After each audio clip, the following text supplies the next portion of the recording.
Okay, part three. Working through language still. We're still on phonetics, still talking about liquids and laterals, because we tend to think that, oh, English is so easy, and why can't other people get it?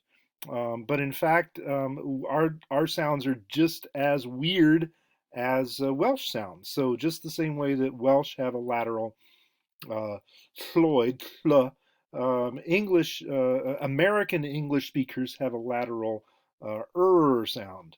You get this sorry, not in Cantonese, in Manchurian as well, in Chinese, basically. Um, People from northern China have a lot of ers in there. Um, and American English has a lot of ers in it, um, from the Southwest and from Scotland and stuff like that. So so we are just as weird as anyone else. We have a lateral terminal R and a liquid terminal L. So I'll show you what these look like.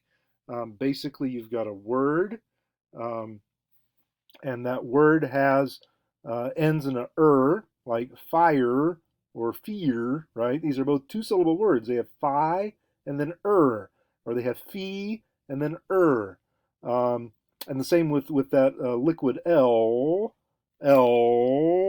right? It's not really a consonant. It doesn't go la. There's no la at the end. Start at the beginning of the sentence, the principal L or R's, L probably has a flap on it, a la, like, listen, little, right? You get a little la at the beginning there, but the terminal one at the end, initial and terminal, the one at the end there, the terminal L is never ending, right? It just goes feel. How do you feel? And so sometimes non-native speakers get confused. They think there's an L there, right? It does end in L, feel, Feel. So it should have a la at the end. How do you feel? Feel. I'm like, no, feel. But you haven't put a consonant at the end of your word. Yes, that's how it's pronounced. It's feel. Fire, feel, right? These are very weird sounds. Nobody has these except English and a few others, Chinese. A few other languages have these weird sounds. Uh, we are fully as weird as anyone else. That's my point.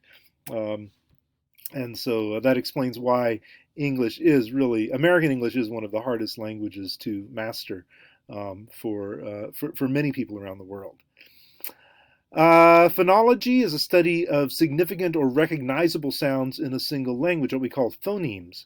So phonetics is just the study of all the languages that can be made by the human body and used in language that exist in the world. And there are hundreds and hundreds of sounds that you will never know, never encounter speaking your own language. But then there are a limited number of sounds that are recognizable in your language, and sometimes we represent these with letters, and sometimes a single letter represents two different sounds, like S, that sometimes has a S sound associated with it, and S sometimes has a Z sound associated, a Z sound, right?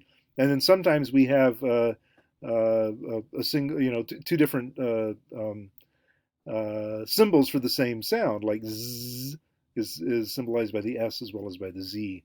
Um, but there's many other sounds apart from that we make in our everyday language that aren't represented in text at all. You have to read it with an ear to figure out how it sounds in real life. Phonology is a study of significant sounds in a single language. So your language only has a few sounds that it permits you to recognize, and if you get away from that, um, you're totally confused by the sounds of another language. So Arabic, for example, has lots of B's, but no P's at all. There's no pa. So I want you to, if you could, if you if you are not driving down the road when you're listening to this, is put your Thumbs are your fingers. I'm sitting down, so I'm going to put my thumbs um, on either side of your throat right there and go, and now go ba, ba. And you can hear when you go ba, there you can feel it vibrating down here in your larynx, your voice box. Ba, it's voiced. There's no vibration going on in your voice box when you go pa, pa, pa. It vibrates when you say the ah sound because ah is voiced, but p is not. The p sound is not. So that's the only difference between them. It's a bilabial ba, right? Both of your lips together. Ba, pa. Um, Bilabial voiced versus unvoiced bilabial stop. The air stops passing through. And that's the only difference between them. But in Arabic, it doesn't exist. Pa doesn't exist. And so when they hear pa, they think it's a ba. And so, so many times in Egypt when we were there, because Egypt is a former British colony, and so they speak English there. Or they, when they have foreign, we were living in a foreign enclave, so a lot of foreigners would park their cars in places, and annoyed property owners would say, "Stop parking here," and they would put up a sign that said, "No barking," right? No barking. What? No barking? No, no, no, no barking, right? Don't park your car here. No, that says barking, right? Because they can't actually tell the difference between ba and pa because they just can't hear it, right? They don't have the ear for it because they didn't grow up speaking English. They're speaking it as a second language that they learned as adults. Now we also have problems in English with Arabic. Uh, so we have two different words here. I'm writing them down so that you'll be able to see them. And one of them is a very good word, meaning reform, and the other one is a very sort of scary word, meaning weapons.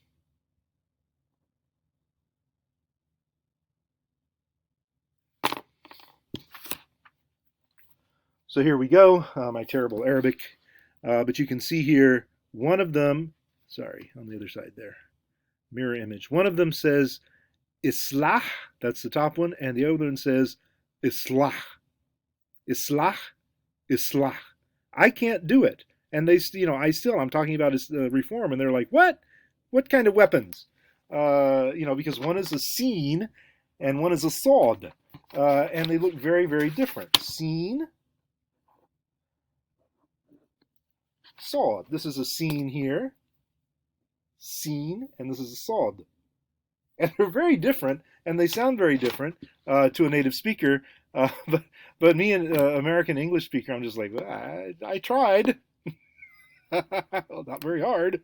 This is something that is just ordinary. They hear it and they say, "Oh, you said it wrong again." I'm like, "I'm sorry." It's like P and B. Just can't figure it out without years and years and years of tuning your ear to it, and finally you can get it.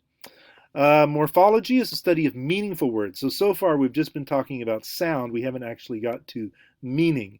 So once we get to the meaning of sounds, then we call those words, and that's morphology. So the study of meaningful sounds, also known as morphemes, free morphemes and bound morphemes. So free morphemes are morphemes that can stand alone. Word is a morpheme because if someone says word, you know what they're talking about.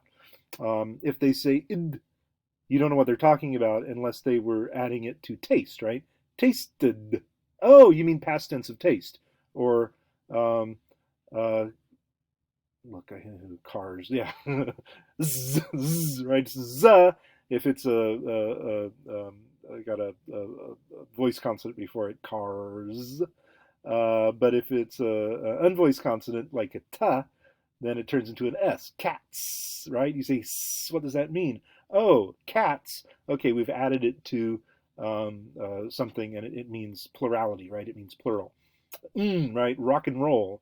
We didn't say rock and roll. We said rock and roll. But means and if it's in between two different things. So these are all morphemes. They all carry meaning. They're just not words because they can't stand alone. They have to be attached to a free morpheme or more one or more free morphemes in order to have their meaning realized. A tonal language, this is the meaning of the word changes when the tone goes from low to high, high to low, dips up and down again. Um, if we say Oklahoma is okay, right, versus Oklahoma is okay, right? Those are two completely opposite meanings that we can do with tonal language. Sometimes people tell these stories when they're trying to learn languages, and it's a tonal language, and they said, "Oh, is this how you say car? Ba?" And they're like, "No, no, no, you say car, ba." And they're like, "So this is how you say it, ba?" Because in English we have a rising intonation at the end, ba, and it turns it into a question. But in tonal languages, that completely changes the sound.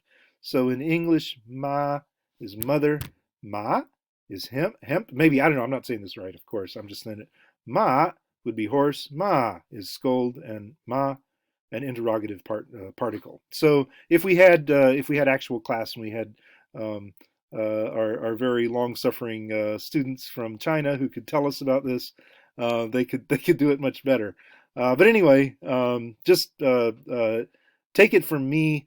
The meaning of the word actually changes. So if you say ma, it's different from saying ma, right? Got it? Okay, so what this means is that Mandarin speakers were found to be 9 times more likely than English speakers to have perfect pitch. That is the remarkable ability to precisely name any pitch, whether it comes from a piano or the hum of an air conditioner. You hear an air conditioner going ma, and you're like, oh, that's a C. Ma, that's an A, right? And you can just do that because you have perfect pitch. But people who speak tonal languages are really, really good at that because they're so good at picking up those tones. Okay, 12 minutes. I'll stop now and pick it up next time.